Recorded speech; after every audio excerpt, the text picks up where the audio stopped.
Hello everyone, स्वागत है आपका एडिटर अकेडमी पर। चलिए फ्रेंड्स, आज फिर हम आपके लिए एनसीईआरटी पर आधारित महत्वपूर्ण प्रश्नों की श्रृंखला लेकर आए जो आपके एग्जाम की दृष्टि से मोस्ट इंपोर्टेंट रहने वाले।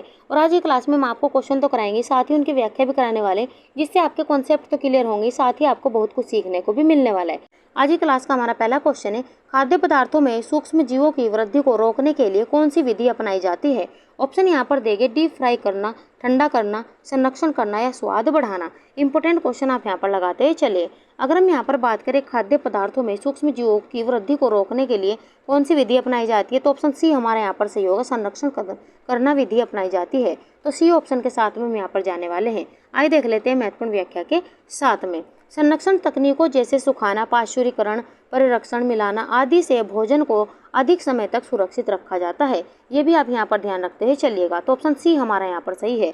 आगे बढ़ जाते हैं अपने अगले क्वेश्चन की और। क्वेश्चन नंबर 2, शिशु की पहली टीका कौन सी होती है। ऑप्शन आपको यहाँ पर देंगे, डीपीटी, एमएमआर, बीसीजी या ओपीवी। आपको यहाँ पर शिशु की पहली टीका आपसे पूछी गई कि कौन सी टीका शिशु को लगाई जाती है। ऑप्शन यहाँ पर देखें तो शिशु की पहली टीका है बीसीजी। यहाँ पर हमारा सी ऑप्शन यहाँ पर सही होगा। आइए देख लेते हैं महत्वपूर्ण व्याख्या के साथ में। बीसीजी टीका नवजात को तपेदिक से बचाने हेतु जन्म के तुरंत बाद दिया जाता है। तपेदिक यानी कि टीबी के बचाव के लिए ये टीका दिया जाता है। कहीं कहीं आपको 6 रोग भी देखने को मिलने वाला है। अगर हम बीसीजी की फुल फॉर्म की बात करें तो यहाँ पर बैसिलस कोलमेट-गुरिन, ये भी यहाँ पर फुल फॉर्म भी इसकी पूछी जाती है, ये भी आप ध्यान रखते हैं चलेगा। और ये यहाँ पर टीका शिशु को जन्म के तुरंत बाद दिया जाता है। ये पॉइंट यहाँ पर कई बार एग्जाम में पूछा जा चुका है। आगे बढ़ जाते हैं अपने अगले क्वेश्चन की और। क्वेश्चन नंबर 3, कौन सा पोषक तत्व शरीर को ऊर्जा नहीं देता है। ऑप्शन आपको यहाँ पर देंगे, वसा, विटामिन, कार्बोहाइड्रेट या प्रोटीन। आपको बताना है कि कौन सा पोषक तत्व शरीर को ऊर्जा नहीं देता है। तो यहाँ पर अगर हम बात करें, ऑप्शन बी हमारा यहाँ पर सही होगा, विटामिन यहाँ पर एक पोषक तत्व है जो शरीर को ऊर्जा नहीं देता है। तो ऑप्शन बी के साथ में हम यहाँ पर जाने वाले हैं। अगर हम विटामिन की बात करें तो विटामिन प्राणियों में उनकी वृद्धि एवं विकास के लिए बहुत आवश्यक है। ये शरीर की सामान्य वृद्धि तथा रोगों से रक्षा के लिए भी आवश्यक होते हैं, लेकिन इनकी कमी के कारण कोई ना कोई रोग अवश्य होता यानी कि हो जाता है। जैसे विटामिन ए की कमी के कारण रतौंधी नामक रोग हो जाता है, थायमीन के कारण बेरीबेरी नामक रोग हो जाता है, विटामिन सी की कमी के कारण स्कर्वी नामक रोग हो जाता है, वहीं विटामिन डी की कमी के कारण रिकेट्स नामक रोग हो जाता है, वहीं ई के कारण नपुंसकता यानी कि प्रजनन शक्ति क्षीण हो जाती है, और विटामिन के की कमी के कारण रक्त का थक्का नहीं जमता है। इस प्रकार यानी कि यहाँ पर विटामिनों की कमी के कारण यहाँ पर विभिन्न प्रकार के रोग हो जाते हैं। विटामिनों की बात करें तो विटामिन 2 प्रकार के होते हैं, जल में घुलनशील विटामिन और वसा में घुलनशील विटामिन। ये भी आप यहाँ पर ध्यान रखते हुए चलेगा। अगर हम जल में घुलनशील विटामिन की बात करें तो विटामिन बी और सी ये जल में घुलनशील विटामिन है।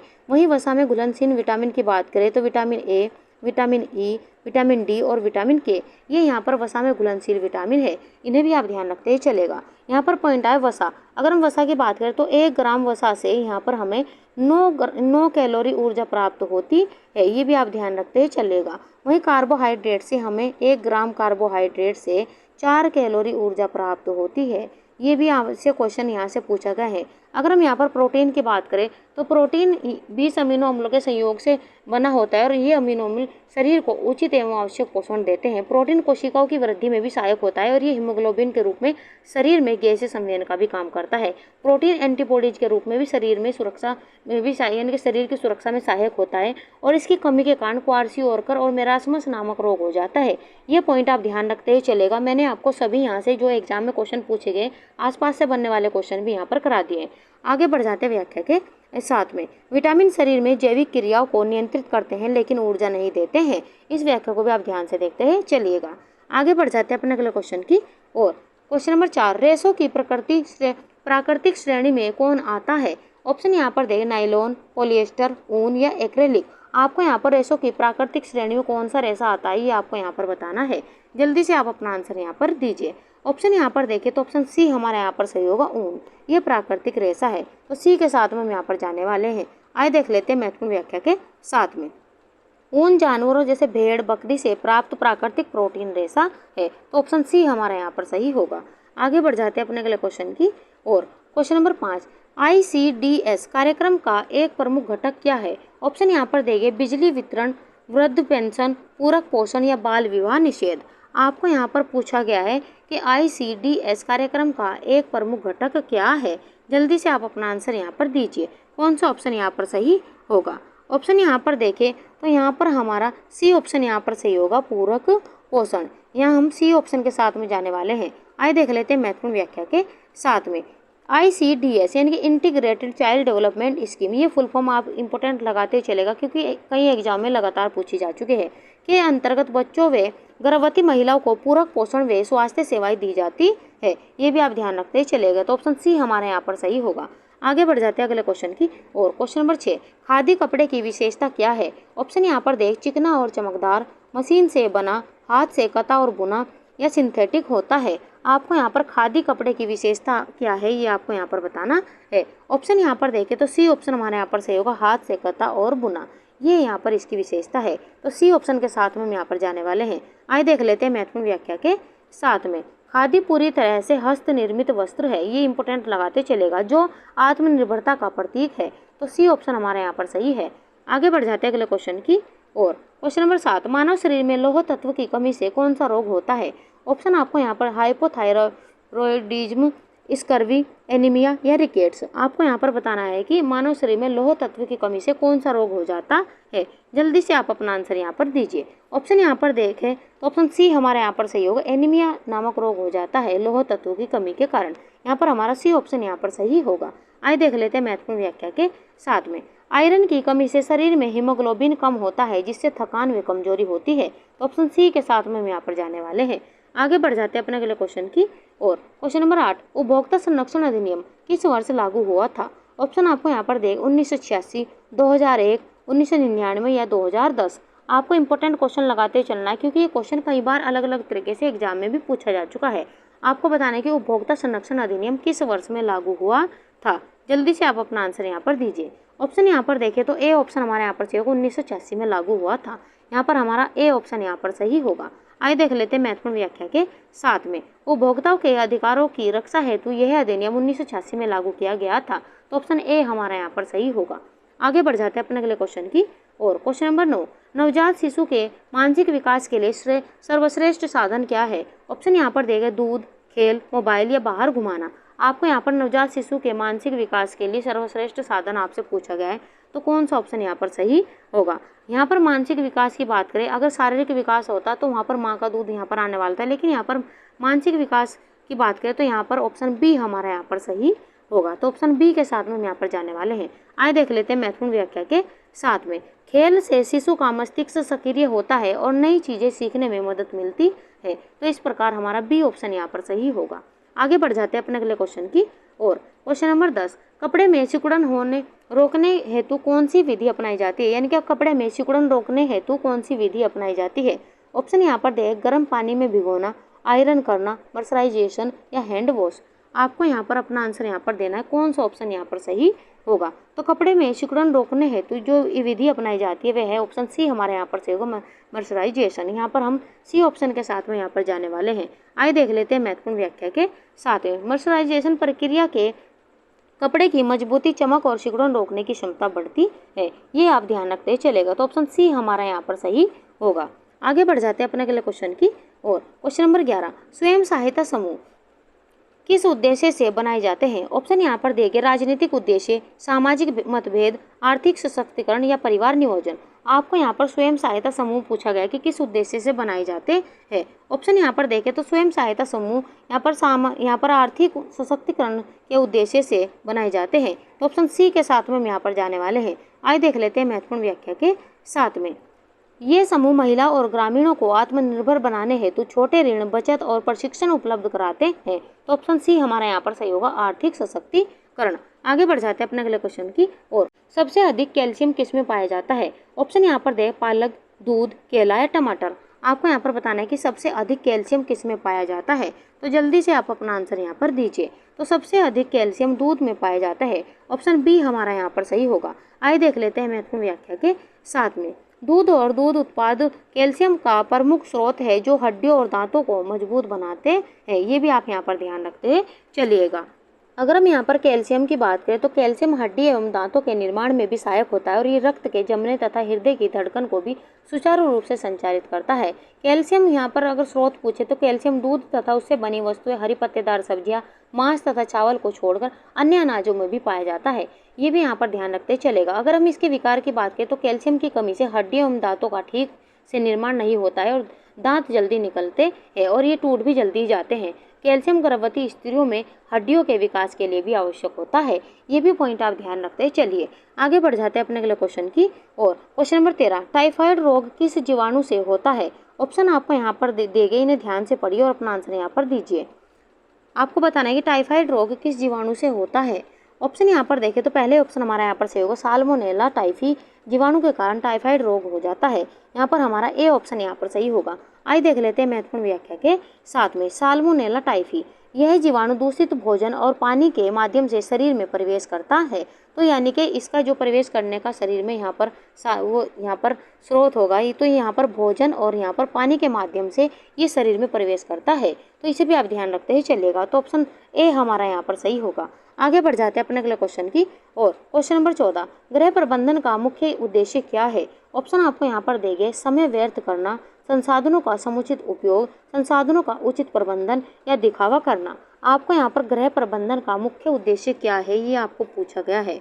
जल्दी से आप अपना आंसर यहाँ पर दीजिए। ऑप्शन यहाँ पर देखें तो सी ऑप्शन हमारा यहाँ पर सही होगा, संसाधनों का उचित प्रबंधन करना यह गृह प्रबंधन का मुख्य उद्देश्य है। तो ऑप्शन सी हमारा यहाँ पर सही है। आइए देख लेते हैं महत्वपूर्ण व्याख्या के साथ में। सीमित संसाधनों का अधिकतम और संतुलित उपयोग गृह प्रबंधन का उद्देश्य होता है। तो ऑप्शन सी के साथ में हम यहाँ पर जाने वाले हैं। आगे बढ़ जाते हैं अपने अगले क्वेश्चन की और क्वेश्चन नंबर 15, पोषण चक्र में उत्सर्जन किसका संकेत है? ऑप्शन यहाँ पर देंगे, ऊर्जा बनाना, भोजन लेना, अपशिष्ट निकालना या ऊतक निर्माण। आपको यहाँ पर पोषण चक्र में उत्सर्जन किसका संकेत है, ये आपसे यहाँ पर पूछा गया है।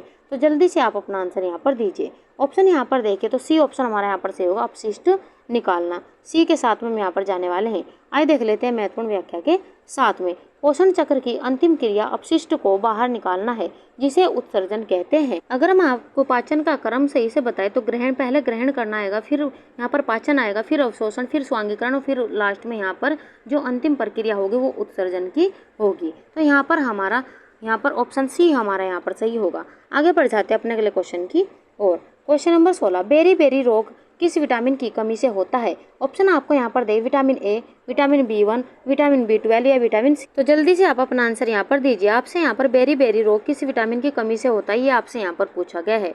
ऑप्शन यहाँ पर देखिए तो ऑप्शन बी हमारा यहाँ पर सही होगा, विटामिन B1 की कमी के कारण यानी कि थायमीन की कमी के कारण बेरी नामक रोग हो जाता है। ये आप यहाँ पर ध्यान रखते ही चलेगा। एक ऑप्शन में यहाँ पर विटामिन ए आया है, तो विटामिन ए की कमी के कारण रतौंधी नामक रोग हो जाता है। अगर हम विटामिन ए की बात करें तो विटामिन ए का रासायनिक नाम रेटिनोल होता है। वहीं विटामिन B12 अगर हम यहाँ पर बात करें B12 यानी कि साइबोकोबालमिन, एनीमिया नामक रोग इसकी कमी के कारण हो जाता है।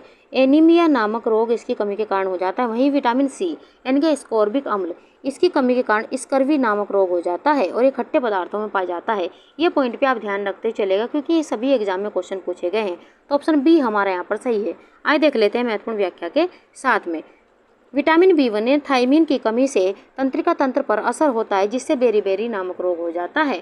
अगर हम यहाँ पर विटामिन बी के यहाँ पर स्रोत की बात करें तो यहाँ पर गाजर, गेहूँ, चावल आदि इसके मुख्य स्रोत होते हैं। ये भी आप यहाँ पर ध्यान रखते हैं चलिएगा। आगे बढ़ जाते हैं अपने अगले क्वेश्चन की और क्वेश्चन नंबर 17, कौन सा कपड़ा गर्मियों के लिए उपयुक्त है? ऑप्शन यहाँ पर देंगे, नाइलॉन, ऊनी, सूती या पॉलिएस्टर। आपको यहाँ पर कौन सा कपड़ा गर्मियों के लिए उपयुक्त है, ये आपसे यहाँ पर पूछा गया है और ये क्वेश्चन आप इंपॉर्टेंट लगाते चलेगा क्योंकि कई एग्जाम में ये क्वेश्चन यहाँ से पूछा जा चुका है।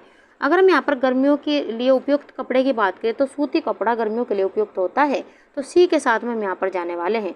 आइए देख लेते हैं महत्वपूर्ण व्याख्या के साथ में। सूती वस्त्र हवा को प्रवाहित करते हैं, वे पसीना सोखते हैं, जिससे शरीर ठंडा रहता है। तो ऑप्शन सी हमारा यहाँ पर सही होगा। आगे बढ़ जाते हैं अपने अगले क्वेश्चन की और क्वेश्चन नंबर 18, RDA का पूर्ण रूप है। आपको 4 ऑप्शन देंगे, ध्यान से पढ़िए और अपना आंसर यहाँ पर दीजिए। RDA का यहाँ पर पूरा रूप यहाँ पर पूछा गया है, तो कौन सा यहाँ पर होगा? और जो ये हम आपको यहाँ पर फुल फॉर्म कराते चल रहे फ्रेंड्स, इनसे एक ना एक क्वेश्चन आपको जरूर पूछा जाएगा एग्जाम में, तो इंपॉर्टेंट लगाते हुए चलिएगा। आपको बताना है कि यहाँ पर RDA का पूर्ण रूप क्या होगा। ऑप्शन यहाँ पर देखें तो recommended dietary allowance, B option के साथ में हम यहाँ पर जाने वाले हैं। तो यहाँ पर हमारा बी ऑप्शन यहाँ पर सही होगा। आगे बढ़ जाते व्याख्या के साथ में। रिकमेंडेड डाइटरी अलाउंस, यह औसतन पोषक तत्वों की दैनिक आवश्यकता को दर्शाता है। ये पॉइंट भी आप ध्यान रखते हैं चलिएगा। आगे बढ़ जाते हैं अपने अगले क्वेश्चन की ओर। क्वेश्चन नंबर 19, साबुन से कपड़े धोते समय दाग हटाने की प्रक्रिया को क्या कहते हैं? ऑप्शन आपको यहाँ पर देख, इमल्सिफिकेशन, स्टेनिंग, डिटर्जिंग या फिक्सिंग। आपको बताना है कि साबुन से कपड़े धोते समय दाग हटाने की प्रक्रिया को क्या कहते हैं। आप अपना आंसर यहाँ पर दीजिए, कौन सा ऑप्शन यहाँ पर सही होगा। ऑप्शन यहाँ पर देखें तो ए ऑप्शन हमारा यहाँ पर सही होगा, इमल्सिफिकेशन कहते हैं। तो ए के साथ में हम यहाँ पर जाने वाले हैं। आइए देख लेते हैं महत्वपूर्ण व्याख्या के साथ में। साबुन तेल या चिकनाई को छोटे कणों में तोड़कर पानी में घुलनशील बना देता है, जैसे इमल्सिफिकेशन, यानी कि जिसे इमल्सिफिकेशन कहते हैं। तो ऑप्शन ए हमारा यहाँ पर सही होगा। आगे बढ़ जाते हैं अपने अगले क्वेश्चन की ओर। अति संवेदनशील बच्चों में एलर्जी अधिक होती है, इसका मुख्य कारण है। ऑप्शन यहाँ पर देंगे आनुवंशिकता, अधिक भोजन, मोटापा या अधिक व्यायाम। आपको यहाँ पर बताना है कि अति संवेदनशील बच्चों में एलर्जी अधिक होती है, इसका मुख्य कारण आपको बताना है कि इसका मुख्य कारण क्या है। ऑप्शन यहाँ पर देखें तो ए ऑप्शन हमारे यहाँ पर सही होगा, आनुवंशिकता इसका मुख्य कारण है। तो ए के साथ में हम यहाँ पर जाने वाले हैं। आइए देख लेते हैं महत्वपूर्ण व्याख्या के साथ में। यदि माता पिता को एलर्जी है तो बच्चों में भी एलर्जी की प्रवृत्ति पाई जाती है। तो ऑप्शन ए के साथ में हम यहाँ पर जाने वाले हैं। आगे बढ़ जाते हैं अपने अगले क्वेश्चन की और। क्वेश्चन नंबर 21, वस्त्रों की देखभाल में पहला कदम क्या है? ऑप्शन यहाँ पर दे, संग्रहण, प्रेस करना, धोना या धूप देना। आपको यहाँ पर वस्त्रों की देखभाल में पहला कदम क्या है, ये आपसे यहाँ पर पूछा गया है। तो आपको यहाँ पर जल्दी से अपना आंसर यहाँ पर देना है। ऑप्शन यहाँ पर देखें तो सी ऑप्शन के साथ में हम यहाँ पर जाने वाले हैं, धोना। यहाँ पर हम सी के साथ में यहाँ पर जाने वाले हैं। आइए देख लेते हैं महत्वपूर्ण व्याख्या के साथ में। वस्त्रों को पहनने के बाद यदि उन्हें उचित प्रकार से धोया न जाए तो वे जल्दी खराब हो जाते हैं। तो ऑप्शन सी हमारा यहाँ पर सही है।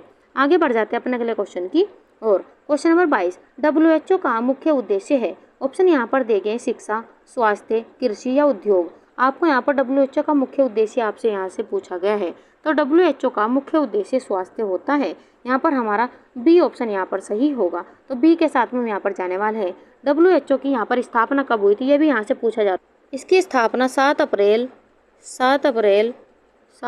1948 को इसकी स्थापना हुई थी। ये भी आप यहाँ पर ध्यान रखते हैं चलिएगा। आइए देख लेते हैं महत्वपूर्ण व्याख्या के साथ में।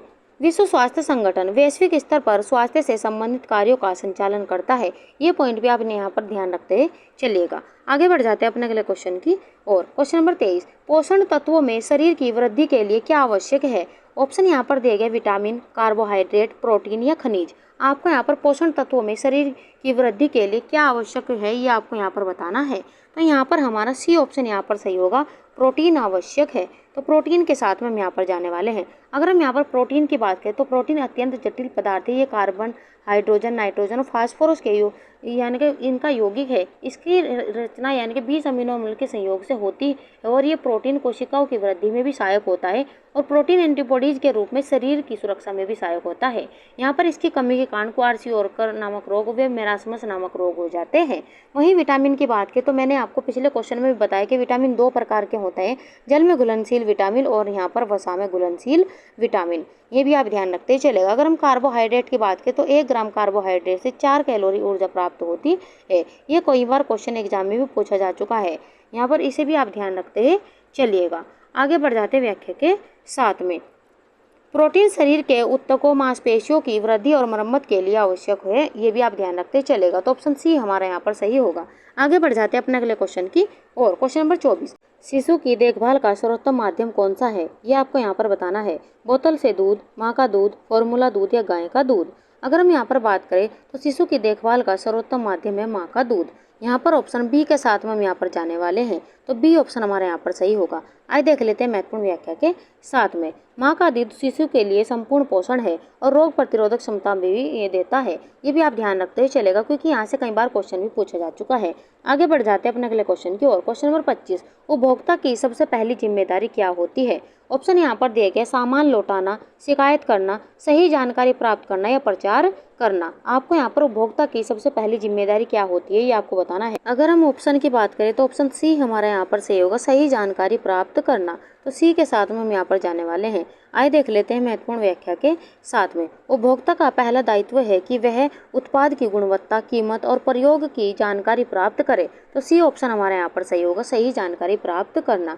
आगे बढ़ जाते हैं अपने अगले क्वेश्चन की और क्वेश्चन नंबर 26, सूती कपड़ा अधिक क्यों पहना जाता है? ऑप्शन आपको यहाँ पर देगा, महंगा होता है, जल्दी जलता है, त्वचा को नुकसान पहुंचाता है या शोषण क्षमता अधिक होती है। आपको यहाँ पर सूती कपड़ा अधिक क्यों पहना जाता है ये आपको यहाँ पर बताना है। ऑप्शन यहाँ पर देखें तो डी ऑप्शन हमारे यहाँ पर सही होगा, शोषण क्षमता अधिक होती है इसलिए सूती कपड़ा अधिक पहना जाता है। तो सी ऑप्शन के साथ में हम यहाँ पर जाने वाले हैं। आइए देख लेते हैं महत्वपूर्ण व्याख्या के साथ में। यह पसीना सोखता है और त्वचा को आराम देता है इसलिए डी ऑप्शन हमारे यहाँ पर सही होगा, शोषण क्षमता अधिक होती है। आगे बढ़ जाते हैं अपने अगले क्वेश्चन की और क्वेश्चन नंबर 27, कुपोषण से सबसे अधिक प्रभावित समूह कौन सा है? ऑप्शन यहाँ पर देंगे वृद्धजन, किशोर, गर्भवती महिला और छोटे बच्चे या पुरुष। आपको यहाँ पर बताना है कि कुपोषण से सबसे अधिक प्रभावित कौन सा समूह होगा। ऑप्शन यहाँ पर देखें तो सी ऑप्शन हमारे यहाँ पर सही होगा, गर्भवती महिलाएं और यहाँ पर छोटे बच्चे, ये कुपोषण से अधिक प्रभावित समूह है। तो यहाँ पर हमारा सी ऑप्शन यहाँ पर सही होगा। आइए देख लेते हैं महत्वपूर्ण व्याख्या के साथ में। इनकी पोषण संबंधी जरूरतें अधिक होती है और इन्हें ध्यान न देने से कुपोषण की संभावना अधिक होती है इसलिए यहाँ पर सी ऑप्शन हमारे यहाँ पर सही होगा, गर्भवती महिला और छोटे बच्चे। आगे बढ़ जाते हैं अपने अगले क्वेश्चन की और क्वेश्चन नंबर 28, खट्टे फल किस विटामिन के अच्छे स्रोत होते हैं? ऑप्शन आपको यहाँ पर देगा vitamin A, vitamin D, vitamin C या विटामिन B12। आपको बताना है कि खट्टे फल किस विटामिन के अच्छे स्रोत होते हैं।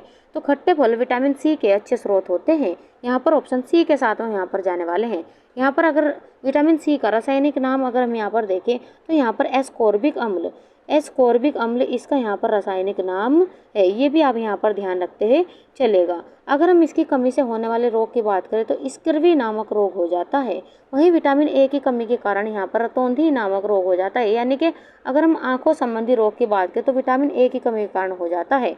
विटामिन डी की अगर हम बात करें तो विटामिन डी के कारण रिकेट्स नामक रोग हो जाता है। रिकेट्स यानी कि सूखा रोग, ये इसके कमी के कारण हो जाता है। विटामिन B12 की कमी के कारण यहाँ पर एनीमिया नामक रोग हो जाता है। एनीमिया नामक रोग हो जाता है, ये पॉइंट भी आप ध्यान रखते हैं चलिएगा। आगे बढ़ जाते हैं व्याख्या के साथ में। नींबू, संतरा जैसे फल आदि विटामिन सी प्रदान करते हैं जो रोग प्रतिरोधक क्षमता बढ़ाते हैं इसलिए ऑप्शन सी हमारा यहाँ पर सही होगा। आगे बढ़ जाते हैं अपने अगले क्वेश्चन की और क्वेश्चन नंबर 29, ICDS में किस आयु वर्ग के बच्चों को सेवाएं दी जाती है? ऑप्शन यहाँ पर दिए गए 0 से 3 वर्ष, 0 से 6 वर्ष, 3 से 6 वर्ष या 6 से 14 वर्ष। आपको यहाँ पर इंपॉर्टेंट क्वेश्चन लगाते हुए चलना और बताना है कि ICDS में किस आयु वर्ग के बच्चों को सेवाएं दी जाती है। तो यहाँ पर ऑप्शन बी हमारा यहाँ पर सही होगा, 0 से 6 वर्ष तक के बच्चों को सेवाएं दी जाती है। यहाँ पर हमारा बी ऑप्शन यहाँ पर सही होगा। अगर हम ICDS की स्थापना की बात करें तो इसकी स्थापना हुई थी 1975 में, ये भी आप यहाँ पर ध्यान रखते हैं चलिएगा। आगे बढ़ जाते हैं व्याख्या के साथ में। यहाँ पर इंटीग्रेटेड चाइल्ड डेवलपमेंट सर्विस यानी कि ICDS योजना 0 से 6 वर्ष तक के बच्चों को देखभाल, पोषण व स्वास्थ्य सेवाएं प्रदान करती है।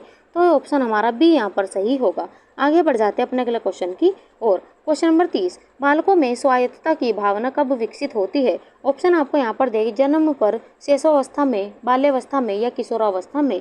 आपको बताना है कि बालकों में स्वायत्तता की भावना कब विकसित होती है। ऑप्शन यहाँ पर देखें तो सी ऑप्शन के साथ में हम यहाँ पर जाने वाले हैं, बाल्यावस्था में ये विकसित होती है। तो सी ऑप्शन हमारे यहाँ पर सही है। आइए देख लेते हैं महत्वपूर्ण व्याख्या के साथ में। बाल्यावस्था में बच्चों में मैं खुद करूँगा की भावना से चीज़ें स्वयं करना चाहता है। तो ऑप्शन यहाँ पर सी हमारा यहाँ पर सही होगा, बाल्यावस्था में ये स्वायत्तता की भावना पैदा हो जाती है। तो यहाँ पर हमारा ऑप्शन सी यहाँ पर सही होगा। आगे बढ़ जाते हैं अपने अगले क्वेश्चन की और क्वेश्चन नंबर 31, पोषण चक्र की अंतिम अवस्था क्या है? ऑप्शन आपको यहाँ पर देंगे पाचन, अवशोषण, समावेशन या उत्सर्जन। ये आपको यहाँ पर बताना है, जल्दी से आप अपना आंसर यहाँ पर दीजिए। ऑप्शन यहाँ पर देखें तो डी ऑप्शन हमारे यहाँ पर सही होगा, पाचन चक्र की अंतिम अवस्था उत्सर्जन होती है। अगर हम पाचन चक्र की यहाँ पर अवस्थाओं की बात करें तो पहले ग्रहण, फिर पाचन, फिर अवशोषण, फिर स्वांगीकरण, उसके बाद यहाँ पर अंतिम जो अवस्था होगी यहाँ पर उत्सर्जन होगी। ये आप यहाँ पर ध्यान रखते चलेगा। तो ऑप्शन डी हमारा यहाँ पर सही है। आइए देख लेते हैं महत्वपूर्ण व्याख्या के साथ में। पचे हुए अपशिष्ट को शरीर से बाहर निकालना उत्सर्जन कहलाता है। ये आप यहाँ पर ध्यान रखते हैं चलिएगा। आगे बढ़ जाते हैं अपने अगले क्वेश्चन की और क्वेश्चन नंबर 32, टाइफाइड रोग का लक्षण क्या है? ऑप्शन यहाँ पर देंगे त्वचा में खुजली, लगातार बुखार, आंखों में जलन या बाल झड़ना। आपको यहाँ पर टाइफाइड रोग का लक्षण क्या है ये आपको बताना है। तो यहाँ पर टाइफाइड रोग का लक्षण लगातार बुखार आना है। यहाँ पर हमारा बी ऑप्शन यहाँ पर सही होगा। आइए देख लेते हैं महत्वपूर्ण व्याख्या के साथ में। टाइफाइड में तेज बुखार, कमजोरी और पेट में दर्द होते हैं, यानी कि बी ऑप्शन हमारे यहाँ पर सही होगा, लगातार बुखार आना। आगे बढ़ जाते हैं अपने अगले क्वेश्चन की और। Question number 33, hand washing day कब मनाया जाता है? ऑप्शन यहाँ पर देख 2 अक्टूबर, 15 अक्टूबर, 14 नवंबर या 5 जून। आपको यहाँ पर हैंड वॉशिंग डे कब मनाया जाता है ये आपसे पूछा गया है। तो यहाँ पर हैंड वॉशिंग डे 15 अक्टूबर को मनाया जाता है। बी ऑप्शन हमारे यहाँ पर सही होगा। आइए देख लेते हैं महत्वपूर्ण व्याख्या के साथ में। इस दिन हाथ धोने की आदत को बढ़ावा देने हेतु जागरूकता अभियान चलाया जाता है। तो 15 अक्टूबर को ये मनाया जाता है।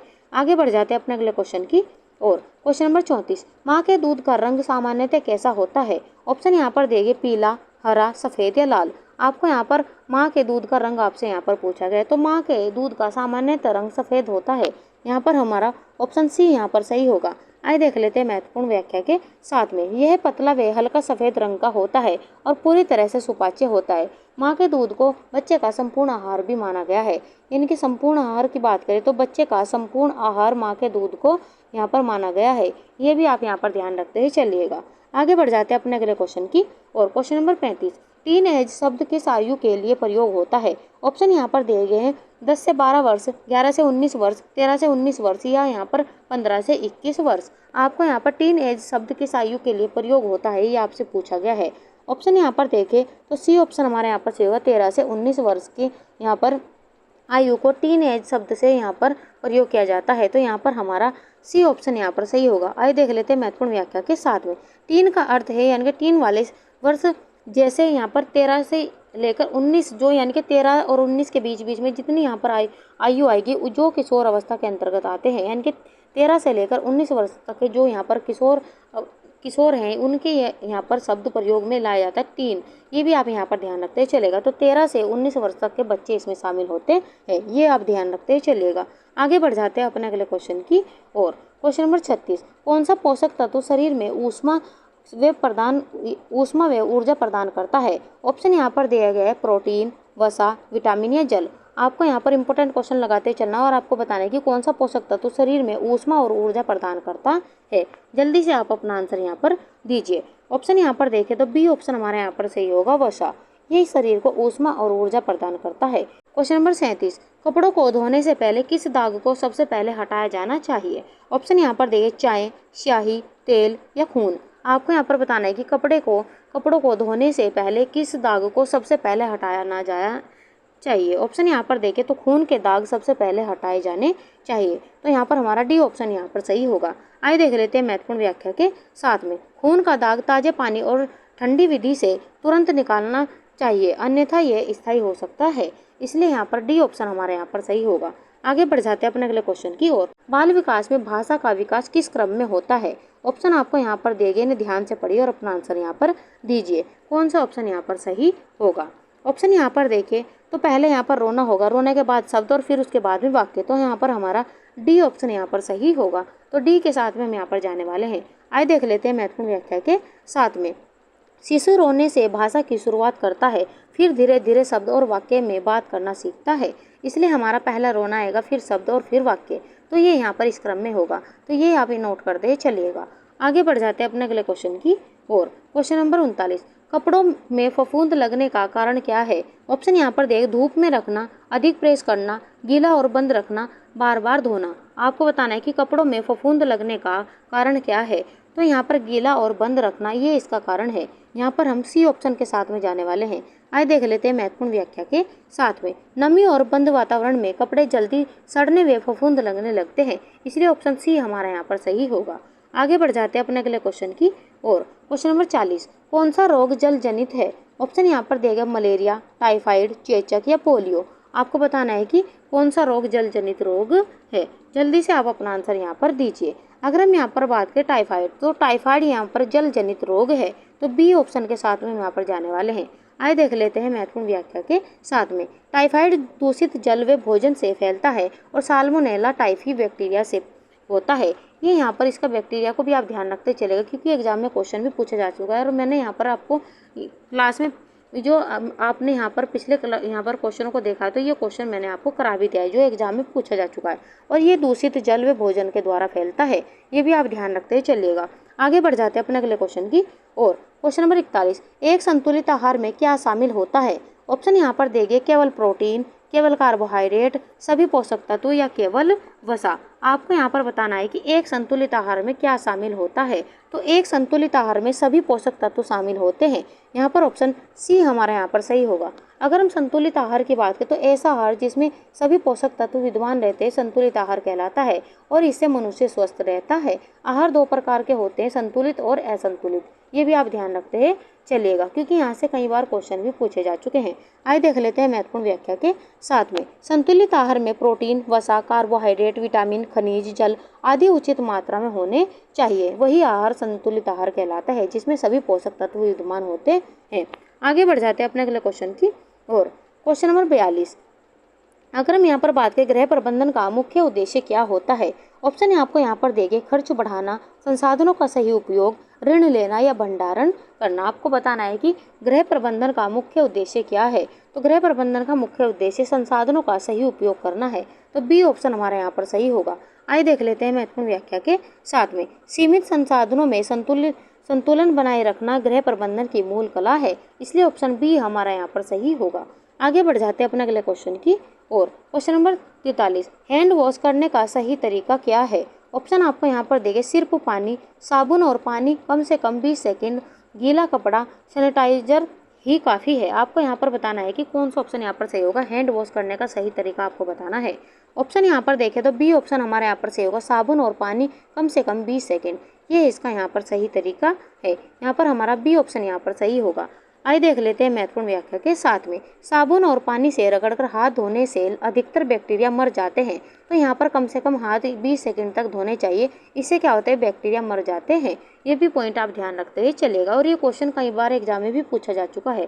आगे बढ़ जाते हैं अपने अगले क्वेश्चन की और क्वेश्चन नंबर 44। कौन सा रेशा जानवर से प्राप्त नहीं होता है। ऑप्शन यहाँ पर दिए गए ऊन, रेशम, लिनन या पश्मीना। और ये इंपॉर्टेंट क्वेश्चन लगाते चलिए, यहाँ पर नहीं पूछा गया है। आपको बताना है कि कौन सा रेशा जानवर से प्राप्त नहीं होता है।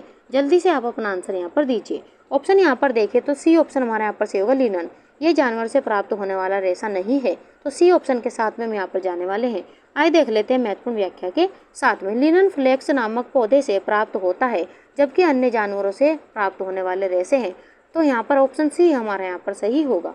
आगे बढ़ जाते हैं अपने अगले क्वेश्चन की और क्वेश्चन नंबर 45। किशोरावस्था में कौन सी मानसिक विशेषता विकसित होती है। ऑप्शन यहाँ पर देख रचनात्मकता, निष्क्रियता, निर्भरता या सरलता। आपको यहाँ पर ये इंपॉर्टेंट क्वेश्चन लगाते चलना है, क्योंकि किशोरावस्था से बार बार क्वेश्चन एग्जाम में पूछे जाते हैं। आपको बताना है कि किशोरावस्था में कौन सी मानसिक विशेषता विकसित होती है।